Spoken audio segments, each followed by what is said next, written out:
د سری ویني په پڼو کې د جانان ولیدې طایف ستا د لار په کاڼو به خولې راشي که د سری ویني په پڼو کې د جانان ولیدې طایف ستا د لار په کاڼو به خولې راشي که مې په ویښه خواله نه راځي نو پاکه خدایه ماله د خیر دی په خوبونو کې د شپې راشي که د پرانستو یو شعر د زلمي واوره سر دریاب به د کچکوله رابهر شي زما زلمۍ ته خلص جیب زلمۍ سر چې ستا په سینه کیږدي معطر شي د مودو سپیره د سنګ کې بختور شي که هر څو ستا نه څو چنده معزز وي تا سره چې موازین شي برابر شي توره شپه کې ورک معشوق شمس و قمر شي چې نظر ناګهانه په دلبر شي ستا د یاد خپس جسم می خفي کړي په دې رنځ کې مختم چې سحر شي یو څوک ولې د خلوت را بهر شي سم دم خلق په ترپکو شي او تر شي ستا په اسم می لبان مشک و عنبر شي چست و تان شي دل پذیر قند و شکر شي او چې مازغه مې ستا د فکر نه خالي شي په مثال د جیلخانې شي د سکر شي که د پرانستو یو شعر د زلمي واوره سر دریاب به د کچکوله رابهر شي زما زلمۍ ته خلص جیب زلمۍ زما سوال مینه سره صرف په میم مې هم موجونه تر سینې راشي زړه ته په نوم د محمد مې حوصلې راشي زه به یې تاو کړم د مرۍ ځان به منصور کړم په دار که چرته مخې ته د یار زلفې خورې راشي هر ذره د هغه خاورې شي یاقوت و مرجان چې کومه خاوره لاندې ستاسو د پڼې راشي دلته به هم صدیق علي عمر عثمان پیدا شي بس خو که یو ځلې جانان په دې کوڅې راشي که د سري وینې په پڼو کې د جانان ولیدې طایف ستا د لار په کاڼو به خولې راشي که د سري وینې په پڼو کې د جانان ولیدې طایف ستا د لار په کاڼو به خولې راشي که مې په ویښه خواله نه راځي نو پاکه خدایه ماله د خیر دی په خوبونو کې د شپې راشي چې تقسیمیږي د کوثر جام او جانان ووایي زلمي ته ووایه چې ما ته دې نږدې راشي زلمي ته ووایه چې ما ته دې نږدې راشي ما دې او چا دومره بې کچه انتظار کړی دی دا ستاسو ته ډالې دي ما دې او چا دومره بې کچه انتظار کړی دی ما د ګړۍ د ستن د هر ټکا شمار کړی دی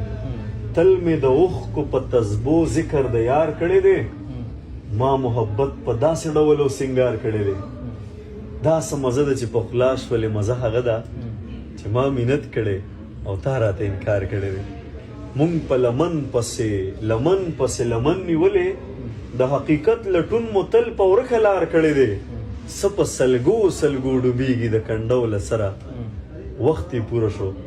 او کلمر ته چې ازار کړی دی وخت یې پوره شو او کلمر ته چې ازار کړی دی دغه نظم لږ اوږد شاندې ځي نو مختصر ویم کم ځای پوره شو ما باندې وایي داسې وایي زما سوال دی مینه څه ده یو وړه شان مجموعه ده زه یم فکر دی عنوان دی پکې لویه فلسفه ده یا خو ځان پوهول غواړم یا خو ستا اصلاح کول دي ستا د ذهن هاتیله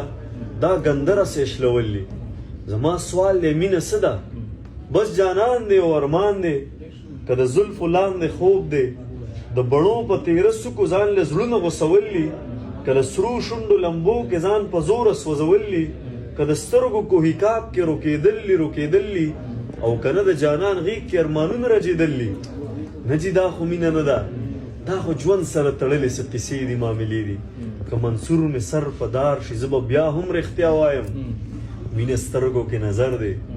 مینه ځان له او سر دی مینه وګوره یعقوب دی مینه وګوره یوسف دی دلته مینې ته لږ پام کړه چې د مینې جدا کېږي د یوې مینې د سترګو بینا سترګې نابینا شي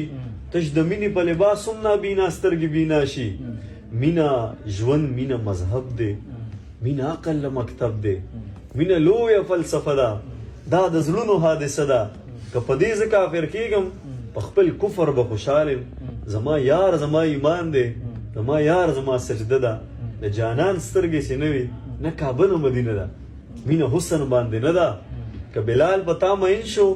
نو ستا حسن ستا دلیل دی. په بلال چې ته مین شوې دې کې لویه فلسفه ده. مینه رب سره اسمان کې دوه په دوه مباحثه ده. مینه په بوراک کې چې په خپو کې د جانان مې غوړېدلې وزر پروت دی. مینه نیمه شپه کې د خپل یار سره رشته ده. مینه یخ بادونه نه دي، دا د اور یوه لمبه ده. دا چې سری به سر کې ویني دا په مینه شین جنت دی. غرغنډې چې پرې بلیږي او دننه شنه باغونه، دا سبل څه نه دي، د نمرود د ورپسه ده. مینه څه ده، مینه څه ده، دا په ځمکه اسمان نه ده. بس چې ځان درته سینګار کړي، د غنمو یو دانه هم پیغمبر په ځان مین کړي. مینه دومره لیونی شي د غنم په بدله کې جنتونه کړي قربان. مینه ناز، مینه انداز دی، د موسی د جلال راز دی، د عیسی د حکمت نوم دی، د داود د نغمې ساز دی. مینه رنگ دی، مینه شړنګ دی، د خواجه د رباب تنگ دی. مینه جوړ د لا ثبوت دی، هر کافر د دې ثبوت دی. مینه دومره ړوند احساس دی چې د تور کاڼي نه جوړ بوت پسری مینه سور کافر ته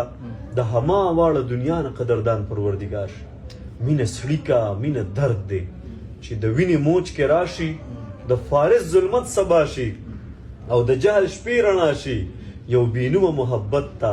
ستا شعور کې عقل راشي او وجود دې هم فنا شي. ای زلمی ستا په مرګ به محبت د ژوند بقا شي. بس هم دا به محبت وي چې د مرګ را پیدا شي، چې د مرګ را پیدا شي.